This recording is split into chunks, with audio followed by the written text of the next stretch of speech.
In this video, I will be talking about a few beginner tips that are going to be really important for those who are new to video editing, or if you are someone who is learning Davinci Resolve. So Davinci Resolve, as I have already mentioned in my previous videos, is an amazing video editing program. It is probably the best right now. There are a lot of positives that are associated with this program, and there are a lot of things that are only possible in this program, but those things are mostly meant for those advanced users.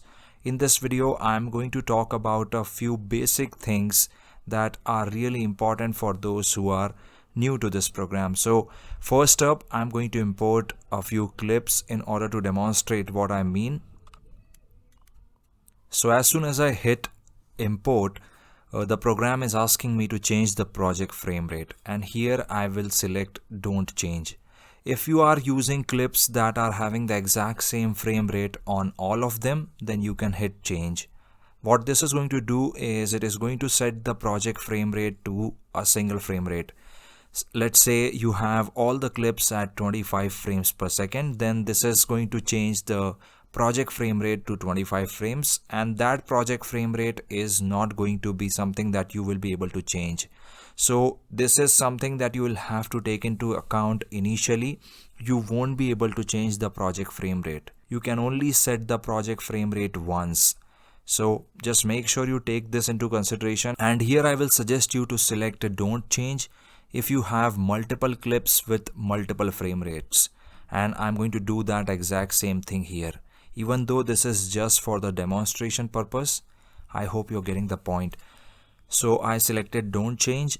Now what I'm going to do is I'm going to select a new timeline, and for that I'm going to hit Ctrl N. You can do the exact same thing by going to file and then select new timeline. Both are exactly the same things. Now I will suggest you to just uncheck this box, use project settings, and then go to format, and then select the exact frame rate that you want the entire project to be in. If you have multiple clips with multiple different frame rates, then I will suggest you to choose the frame rate of the clip that is the highest. Suppose you have clips that are 24, 25 and 60 fps in frame rates, then select 60 fps, the frame rate of the clip that is highest. So select 60 fps here and then simply hit create. Now you have created a timeline that is having a frame rate of 60 fps. Now all of these clips that I've imported are recorded at a resolution of 3840 by 2160. So all of these clips are 4K clips. Now if you are going to play these 4K clips in a high resolution, let's say if you are going to play these clips in 1920 by 1080p resolution, then this is going to be very taxing for your entire system components. Your CPU, GPU, your storage is going to get utilized at a really tremendous rate. So what I will suggest you to do here is just get your clips imported. I moved over to the edit tab right now, and then just go to the project settings window here, and here in the timeline resolution select a lower resolution. 1280 by 720p is absolutely fine, because this is more than sufficient resolution to just get a playback here in this window. This is not going to affect the resolution of your output. The output that you will want ultimately when you will be going to the deliver tab is not going to get affected. So that is not something that you should worry about. But this is going to help you just navigate and play your footage really smoothly. Now once you get your video files into the timeline, it is really important for you to navigate up and down. And by up and down I mean you can just simply increase the size of this timeline, and you can just add multiple tracks here by just right clicking and clicking add tracks. Suppose you want to work on multiple video tracks, you can do this. The exact same thing is possible for the audio tracks too. Now once you are done just getting all the video files here, you might need to just work on this project window. this display window. So you can simply hold this section of the project and just choose whatever you like. Moving on, we are going to talk about the trimming section.